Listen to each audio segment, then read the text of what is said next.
इस कहानी की शुरुआत में हमें द फ्रेम कीपर सर्कल दिखाया जाता है, जो ड्रैगन के ऊपर विश्वास करके उसकी पूजा किया करते थे। यहाँ पर तो बस हमें ही पता है कि ये कोई ड्रैगन नहीं है, ये विल्गैक्स है। और वो लोग विल्गैक्स के लिए खाना लाते हैं क्योंकि विल्गैक्स यहाँ पर काफी कमजोर हो चुका था। बट विल्गैक्स उस खाने को फेंक कर कहता है कि मुझे ऐसा खाना नहीं चाहिए, मुझे चाहिए बस पावर। पर तभी यहाँ पर सर्कल का लीडर कहता है कि अगर आपको पावर चाहिए तो उसका सिर्फ एक ही सोर्स है और वो है सिर्फ आपका दिल। तभी विल्गैक्स कहता है कि ओ हाँ, मुझे याद आया, तो फिर जाओ मेरे दिल को वापस ले आओ। पर वो आदमी कहता है कि मालिक, आपको याद नहीं कि वो दिल हम आपके पास नहीं ला सकते, आपको ही वहाँ पर जाना होगा। जिसके बाद विल्गैक्स कहता है तो फिर ठीक है, मुझे वहाँ पर ले जाओ। जिसके बाद सीन शिफ्ट होता है और हमें काफी प्लम्बर दिखाए जाते हैं जो यहाँ पर गात लगा के बैठे थे, और हमें फ्लेम कीपर सर्कल का वो ग्रुप दिखाया जाता है जो विल्गैक्स को यहाँ से ले जा रहा था। तभी वो सारे प्लम्बर उस ग्रुप को चारों तरफ से घेर लेते हैं और कहते हैं कि यहाँ से भागने की कोशिश मत करना। तभी यहाँ पर फ्लेम कीपर के सारे लोग गायब हो जाते हैं। जिसके बाद प्लम्बर को समझ में नहीं आता कि आखिरकार वो लोग यहाँ से कहाँ चले गए। तभी यहाँ पर फ्लेम कीपर सर्कल का वो ग्रुप वापस से आ जाता है और उनके ऊपर सरप्राइज अटैक कर देता है। थोड़ी देर बाद वो लोग सारे प्लम्बर को हरा देते हैं और यहाँ पर खुश होने लगते हैं। पर इतनी देर में यहाँ पर बैन आ जाता है। वो कहता है कि तुम लोगों ने तो एक बहुत बड़ी गलती कर दी, क्योंकि जो ट्रक में है वो कोई ड्रैगन नहीं विल्गैक्स है और उसने तुम लोगों को बेवकूफ बनाया। इतना सुनने के बाद फ्लेम कीपर सर्कल भड़क जाता है और बैन से कहता है कि तुम्हारी हिम्मत कैसे हुई उनका नाम लेने की। जिसके बाद वो लोग सीधा बैन की टीम के ऊपर अटैक कर देते हैं और तभी बैन यहाँ पर रैत के अंदर ट्रांसफॉर्म कर जाता है और उन सारे फ्लेम कीपर सर्कल को पीटने लगता है। दूसरी तरफ हमें केविन को दिखाया जाता है जो उनको पीटने के लिए जाता है, पर वो यहाँ पर हवा में चलने लगते हैं। पर क्वेन जब अपनी पावर से उनका पता लगाती है तभी क्वेन बताती है कि वो लोग यहाँ नहीं किसी और दुनिया में सीढ़ियाँ चढ़ रहे हैं। इतनी ही देर में वो लोग केविन के पीछे से निकल कर उसके ऊपर हमला कर देते हैं और उनका लीडर ट्रक को यहाँ से ले जाने लगता है जिसमें विल्गैक्स था। पर इतनी देर में ट्रक के सामने बैन की एंट्री हो जाती है और वो ट्रक को रोक देता है और उस लीडर से कहता है कि मुझसे पंगा मत लो ट्रक वाले, वरना तुम्हें बहुत भारी पड़ेगा। तभी वो लीडर यहाँ पर एक स्माइल करता है और एक रिमोट को निकालता है और बटन दबाने के बाद यहाँ पर ब्लास्ट होने लगते हैं। तभी बैन उसको छोड़कर यहाँ पर जितने भी अनकॉन्शियस प्लम्बर होते हैं उन सारे लोगों को बचाने लगता है और फिर देखते ही देखते वो सारा वेयर हाउस यहाँ पर राख हो जाता है। उनमें से वो लोग फ्रेम कीपर सर्कल का एक पर्सन को भी पकड़ लेते हैं। जिसके बाद वो लोग उससे पूछताछ करने के लिए उसका मास्क निकालते हैं और फिर वो सारे लोग यहाँ पर दंग रह जाते हैं क्योंकि ये फॉरएवर नाइट का बंदा था, तो ये फ्लेम कीपर सर्कल के ग्रुप में आखिर कैसे पहुंचा। पर तभी उसकी आंखें ग्लो होने लगती है और बैन कहता है कि शायद इसके ऊपर किसी ने अपना कब्जा कर रखा है। जिसके बाद उसको होश आ जाता है और वो कहता है कि तुम लोगों से काफी टाइम बाद मुलाकात हुई। पर केविन उसको पकड़ लेता है और कहता है कि अपनी ये बकवास बंद करो और हमें बताओ कि आखिरकार विल्गैक्स को कहाँ ले गए हो तुम लोग। पर उसको यहाँ पर कुछ भी समझ में नहीं आ रहा था कि आखिर ये लोग किस बारे में बात कर रहे हैं। जिसके बाद सीन शिफ्ट होता है और हमें फॉरएवर नाइट दिखाए जाते हैं जहाँ पर वो एक न्यू एलियन मशीन को ट्राई करने वाले थे और वो लोग बात कर ही रहे होते हैं कि हमें नहीं पता है कि ये हथियार कितना डेंजर है। पर तभी यहाँ पर बैन आ जाता है और वो कहता है कि चलो ठीक है, मैं तुम्हें एक सलाह देता हूँ, लाल बटन कभी मत दबाना क्योंकि इससे हमेशा गड़बड़ हो जाती है। जहाँ पर फॉरएवर नाइट बैन के ऊपर अटैक करने के लिए रेडी हो जाते हैं तभी बैन यहाँ पर फास्ट ट्रैक के अंदर ट्रांसफॉर्म कर जाता है और उन सारे फॉरएवर नाइट के हथियारों को छुड़ा लेता है और फॉरएवर नाइट किंग से कहता है कि मेरी बात ध्यान से सुनो, एक मुसीबत आ गई है और उसमें आपका आदमी शामिल है। पर फॉरएवर नाइट उससे कहते हैं कि ऐसा हो ही नहीं सकता, तुम बकवास कर रहे हो। जिसके बाद वो लोग उस लड़की को उनके सामने लाते हैं जहाँ पर फॉरएवर नाइट कहते हैं कि तुम लोगों ने इसके साथ क्या किया है। पर क्वीन उससे कहती है कि हम लोगों ने इसके साथ कुछ भी नहीं किया है, ये तो ड्रैगन के कंट्रोल में चला गया था। जिसके बाद बैन उन फॉरएवर नाइट से कहता है कि तुम लोगों को वो गुफा याद है जिसकी तुम लोगों ने सील तोड़ी थी और उसमें से एक अनजाना जीव बाहर निकला था और जो भी उसके पास था उन सारे लोगों को ड्रैगन ने अपने कंट्रोल में ले लिया था। पर तभी यहाँ पर ग्वेन के ऊपर उस ड्रैगन ने अपना कब्जा कर लिया था। वो कहता है कि तुम लोग इतने सीधे साधे जीव हो कि तुम लोगों के ऊपर काबू करना बहुत ही आसान है। पर केविन उससे कहता है कि ग्वेन अब बस रहने दो, तुम मजाक कर कर रही हो ना, तभी ग्वेन उसके ऊपर अटैक कर देती है। तभी वो ड्रैगन बताता है कि यहाँ पर एक धोखेबाज है। तभी बेन कहता है कि हाँ हमें पता है वो विलगैक्स। वो ड्रैगन कहता है कि हाँ तुम लोगों ने बिल्कुल सही समझा, वो मेरी ताकत का सोर्स चुराने के चक्कर में बैठा है। और वो ड्रैगन बताता है कि अगर विलगैक्स ने मेरे दिल को हासिल कर लिया तो तुम्हारे यूनिवर्स के ऊपर रूल करने की उसके पास ताकत आ जाएगी। जिसके बाद वो ड्रैगन ग्वेन को छोड़ता है और यहाँ से चला जाता है। तभी यहाँ पर केविन कहता है कि वो तुम्हारे अंदर था, वो था क्या लुकुब्रा? पर ग्वेन उसको बताती है कि नहीं, लुकुब्रा उसके माफिक कीड़े मकोड़े जैसा था और वो ड्रैगन था। और वो सही कह रहा था, क्योंकि अगर विलगैक्स को वो पावर मिल गई तो वो कुछ भी कर सकता है। तभी बेन फॉरएवर नाइट से कहता है कि आखिरकार विलगैक्स उसका दिल कैसे चुरा सकता है और अभी तक वो ड्रैगन बिना दिल के जिंदा कैसे है? पर वो नाइट उसको जवाब देता है कि जाहिर सी बात है, तुम कभी भी हमारे मिशन के बारे में नहीं समझ सकते। वो नाइट बताता है कि ड्रैगन का दिल ड्रैगन की लाइफ सोर्स का एक एसएम से है और हमारे पहले नाइट ने उसको कैप्चर किया था। और शायद तुमने द ग्रेट जॉर्ज उस ड्रैगन की कहानी सुनी होगी। वो बताते हैं द ग्रेट जॉर्ज एक बहुत ही नेक दिल नाइट थे और ऐसे टहलते टहलते एक दिन वो बड़े दूर एक देश में गए थे जहाँ पर उन्हें ड्रैगन के बारे में काफी कुछ बताया गया था। और एक दिन ऐसे ही वो ड्रैगन न जाने पता नहीं कहाँ से आ गया और जिसने उसको चुनौती दी वो सारी राख हो गए। जिसके बाद द ग्रेट जॉर्ज ने उस ड्रैगन का सामना किया और उसके साथ लड़ते रहे। यहाँ पर वो उसको मार तो नहीं पाए पर उसका दिल उसके शरीर से बाहर कर दिया,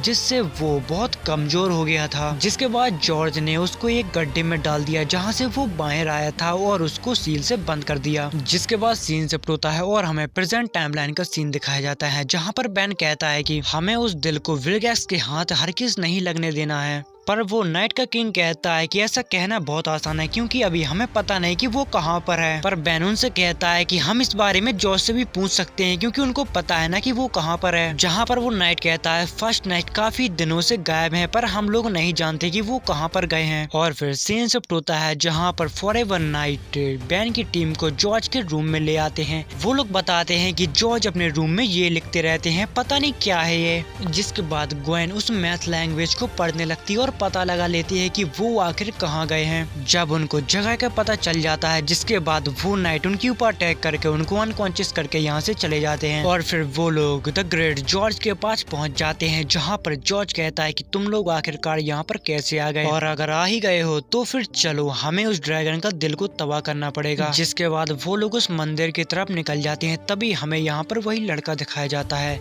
जो अभी भी उस ड्रैगन के कंट्रोल में था। जब वो लोग उस मंदिर के अंदर पहुंचते हैं तभी यहाँ पर फ्लेम कीपर सर्किल उनका पहले से ही इंतजार कर रही थी और फिर मौका पाते ही वो लोग नाइट के ऊपर अटैक कर देते हैं। जिसके बाद वो सारे लोग लड़ाई में व्यस्त हो जाते हैं। तभी जॉर्ज अपनी तलवार के पास पहुंच जाते हैं और वहाँ पर हमें ड्रैगन का दिल को दिखाया जाता है। पर तभी यहाँ पर विलगैक्स आ जाता है और वो उसको पकड़ के फेंक देता है। जिसके बाद विलगैक्स जब उस तलवार को पकड़ता है तभी वो अपने यहाँ पर असली रूप में आने लगता है। तभी यहाँ पर फ्लेम कीपर सर्किल के लीडर को भी पता चल जाता है कि ये कोई ड्रैगन नहीं, ये कोई और है और इसने हमें धोखा दिया है। जहाँ पर विलगैक्स अपनी थोड़ी सी पावर को इस्तेमाल करता है और वो सारे लोग यहाँ से साफ हो जाते हैं। जिसके बाद विलगैक्स यहाँ पर काफी खुश होता है। वो कहता है कि आज से पहले मैंने कभी ऐसी पावर महसूस ही नहीं की, पर फिर भी लगता है कि जैसे और भी पावर है। पर तभी हमें वो लड़का दिखाया जाता है जिसके ऊपर ड्रैगन का काबू था।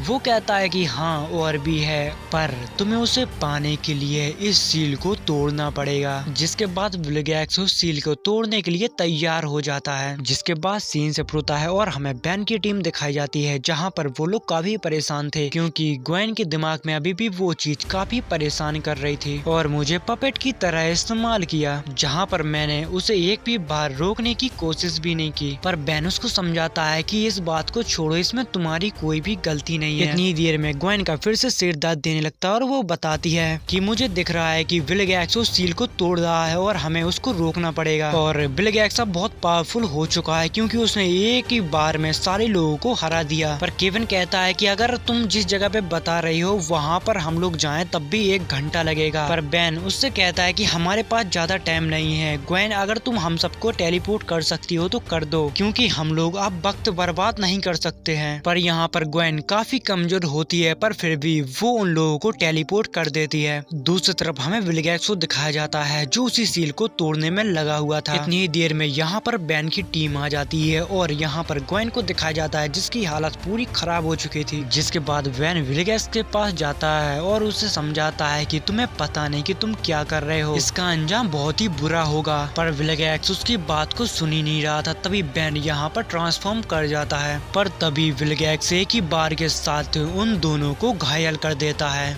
और वापस से उस सील को तोड़ने लगता है। और फिर थोड़ी देर बाद वो सील यहाँ से टूटने लगती है और अचानक से विलगैक्स यहाँ से गायब हो जाता है। तभी यहाँ पर जॉर्ज आते हैं, वो अपनी तलवार को उठाते हैं और कहते हैं कि चलो ठीक है, आप ड्रैगन को आने दो।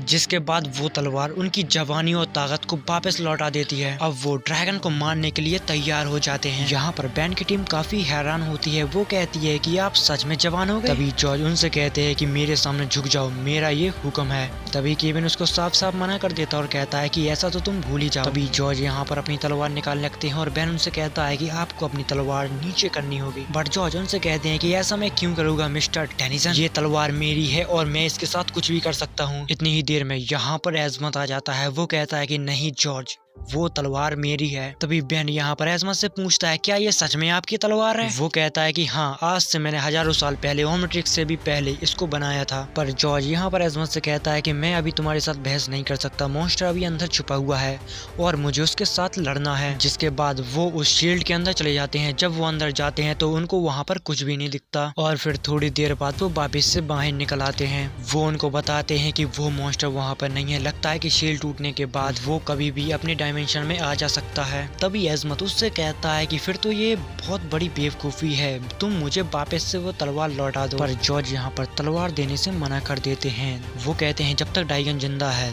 तब तक मैं तुम्हें ये तलवार हरगिज़ नहीं दे सकता और अगर तुम्हें ये तलवार चाहिए तो तुम्हें मुझसे ये छीननी होगी। तभी एज़मत कहता है तुम क्या समझते हो कि मैं तुमसे ये तलवार नहीं छीन सकता। तभी वो बैन से कहता है कि जाओ बैन, उसकी तलवार छीन लो। तभी बैन यहाँ पर फास्ट ट्रैक के अंदर ट्रांसफॉर्म कर जाता है। पर जॉर्ज यहाँ पर उसको देख लेते हैं और एक ही बार में नीचे पटक देते हैं। केविन यहाँ पर बैन का मजाक उड़ाने लगता है और कहता है कि ये तो एक्सेलरेट से भी ज्यादा कमजोर है। तभी जॉर्ज बैन के ऊपर अटैक करने लगते हैं जिससे बैन बड़ी मुश्किलों से बच रहा था। इतनी ही देर में केविन जॉर्ज को पकड़ लेता है और उसके बालों को खींचने लगता है। जॉर्ज उसको एक पटकी मार देते और कहते हैं कि अपने से बड़ों की इज्जत किया करो बेटे। तभी बैन यहाँ पर ह्यूमंगसुर के अंदर ट्रांसफॉर्म कर जाता है। बैन यहाँ पर उनके ऊपर अटैक करने के लिए जा ही रहा था। तभी जॉर्ज यहाँ पर अपनी तलवार की वेव से उसको रोकने लगते हैं। जिसके बाद जॉर्ज बैन को अपनी तलवार की मदद से वापस से नॉर्मल कर देते हैं और वो यहाँ पर एक पोर्टल खोलते हैं जहाँ पर वो जाते जाते बैन से कह जाते हैं तुम्हें इस तलवार का अंदाजा नहीं है और अगर अगली बार तुम रास्ते में आए तो तुम्हें बहुत भारी पड़ेगा। तभी यहाँ पर बैन एज़मत से पूछता है कि जॉर्ज यहाँ पर क्या कह रहा था। तभी एज़मत उसको बताता है कि मैं तुम्हें सब कुछ सुन से समझाता हूँ। जिसके बाद वो उनसे कहता है कि तुम लोग अपनी आंखें बंद कर लो। तभी वो उन लोगों को प्राइमस प्लैनेट पर टेलीपोर्ट कर देता है। वो लोग यहाँ पर बातें कर ही रहे होते हैं। इतनी ही देर में यहाँ पर एक वॉल्केनो ब्लास्ट हो जाता है जिसके नीचे ये लोग खड़े हुए थे। यहाँ पर ग्वेन अपने आप को शील्ड करने की कोशिश करती है पर उसका यहाँ पर जादू काम ही नहीं करता। जिसके बाद वो लोग वॉल्केनो की लावा से बच के वहाँ से भागने लगते हैं। पर थोड़ी दूर जाने के बाद वो लावा उनके ऊपर गिर जाता है पर फिर भी वो लोग सही सलामत होते हैं क्योंकि उनको लावा की गर्मी बिल्कुल भी महसूस नहीं हो रही थी। तभी बैन कहता है कि ये कैसे हो सकता है। तभी एज़मत उसको बताता है कि क्योंकि ये असली है ही नहीं। जिसके बाद एज़मत उनको यहाँ से फिर से टेलीपोर्ट कर देता है। यहाँ पर हमें एज़मत के इतिहास बताया जाता है जहाँ पर एज़मत उस स्वेट को बनाने में लगा हुआ था। तभी हमें यहाँ पर एज़मत की गर्लफ्रेंड को दिखाया जाता है जिसका नाम ज़ेनत होता है। वो कहती है कि तुमने मुझसे वादा किया था कि तुम आज शाम को लैब से छुट्टी लेकर मेरे साथ घूमने चलोगे। जिसके बाद वो दोनों शाम को डिनर के लिए चले जाते हैं। यहाँ पर एज़मत को जुनून सवार था कि इस यूनिवर्स में फंडामेंटल फोर्सेस में हमें कितना कुछ हासिल होगा। यहाँ पर ज़ेनत उससे कहती है कि इसके लिए तो मैं भी काफी एक्साइटेड हूँ पर हम लोग सारे फोर्सेस को काबू नहीं कर सकते हैं। और फिर ये थी हमारी एज़मत की लव स्टोरी। और फिर हमें दूसरे पल दिखाया जाता है कि एज़मत ने अब वो तलवार को कंप्लीट कर लिया था पर ज़ेनत उसको समझाती है कि नतीजे के बारे में सोचे बिना किसी भी चीज को बनाना गलत बात है।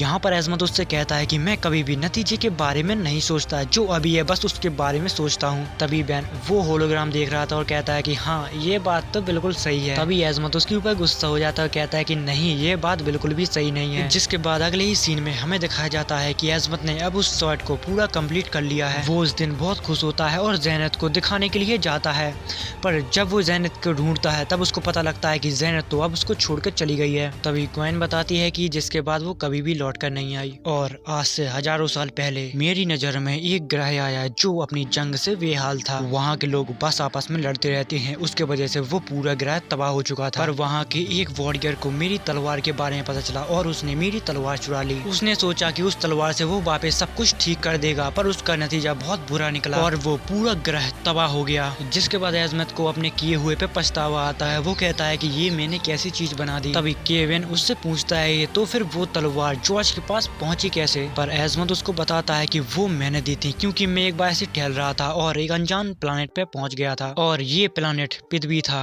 और मैं जब यहाँ पर आया तब पृथ्वी अपने सबसे बुरे हालातों से जूझ रही थी क्योंकि यहाँ पर दूसरे डायमेंशन के क्रीचर आ चुके थे और उनने पूरी पृथ्वी को तबाह कर दिया था। बस यहाँ पर कुछ नाइट ही बचे होते हैं जो उनके साथ लड़ाई कर रहे थे और उनमें से सबसे ज्यादा ताकतवर और नेक दिल थे जॉर्ज, जो अकेले उन क्रीचरों का सामना करते हैं। पर तभी यहाँ पर बहुत बड़ा एक क्रीचर आ जाता है, पर जॉर्ज उसे लड़ता है और थोड़ी देर में उसको भी मार गिराता है। तभी यहाँ पर और भी क्रीचर आ जाते हैं जिससे लड़ते लड़ते जॉर्ज की हालत खराब हो जाती है। जिसके बाद यहाँ पर एजमत आ जाता है, वो जॉर्ज की मदद करता है और उसको ऐसा एक हथियार देता है जो ब्रह्मांड में सबसे ताकतवर था। जिसके बाद वो पूरी इंसानी नस्ल को बचा लेता है और फिर यहाँ पर उन क्रीचर का लीडर वो ड्रैगन आता है। जॉर्ज उसको भी हरा देते हैं और उसका दिल निकाल लेते हैं। वो ड्रैगन वहाँ पर मरता नहीं है, पर जॉर्ज उसको एक शील्ड में बंद कर देते हैं। जिसके बाद एजमत उन लोगों को वहाँ पर टेलीपोर्ट करता है जहाँ पर जॉर्ज उस ड्रैगन की फाइट हो रही थी। वो सीन इतना भयानक था कि वो लोग देख नहीं पाते और एजमत से कहते हैं कि एजमत यहाँ से हमें जल्दी टेलीपोर्ट करो। बेन एजमत से कहता है कि अगर जॉर्ज उस मॉन्स्टर को मार दें तो हम उनको रोक क्यों रहे हैं? पर एजमत उससे कहता है कि दूसरी बार वो ड्रैगन उसको नहीं बख्शेगा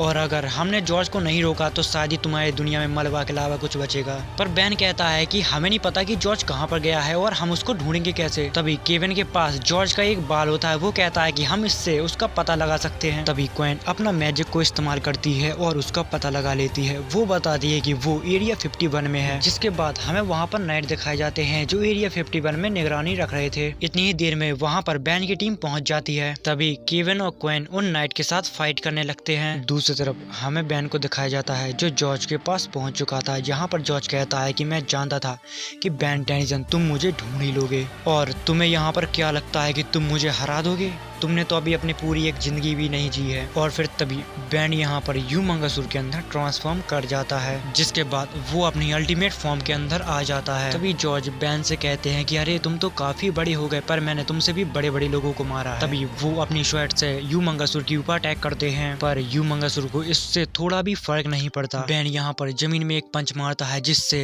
जॉर्ज नीचे गिर जाते हैं और बेन जॉर्ज की तलवार उठाने की कोशिश करने लगता है, पर जॉर्ज वापस से अपनी तलवार अपने पास बुला लाते हैं। दूसरी तरफ हमें क्वेन और केविन दिखाए जाते हैं जिनको नाइट ने चारों तरफ से घेर लिया था। दूसरी तरफ बेन जॉर्ज से बड़े ही आसानी से फाइट कर रहा था और उससे कहता है कि आज तुम इस तलवार के बारे में कुछ भी सोचते हो, पर एक दिन ये तलवार तुम्हारी ऊपर हावी हो जाएगी और इस सुंदर ग्रह को तबाह कर देगी। पर जॉर्ज उसको जवाब देता है कि नहीं, तुम झूठ बोल रहे हो क्योंकि अब तक इस तलवार ने ऐसा कुछ भी नहीं किया। तभी बेन पूछता है कि मुझे पता है कि तुम आसानी से नहीं मानोगे, इसीलिए बताओ कि तुम क्या चाहते हो। पर जॉर्ज कहता है कि मैं तुमसे कुछ ज्यादा नहीं चाहता, बस मुझे अकेले छोड़ दो ताकि मैं अपने पुराने दुश्मन को खत्म कर सकूं। यहाँ पर बेन ने उससे सौदा कर लिया था कि हम लोग पीछे हट जाते हैं, पर तुम नाकाम हुए तो वो तलवार मेरी होगी। जिसके बाद जॉर्ज मान जाते हैं और वो लोग यहाँ से फिर चले जाते हैं और फिर ये एपिसोड यहीं पर एंड हो जाता है। जिसके बाद मिलते हैं एक और नए एपिसोड के साथ।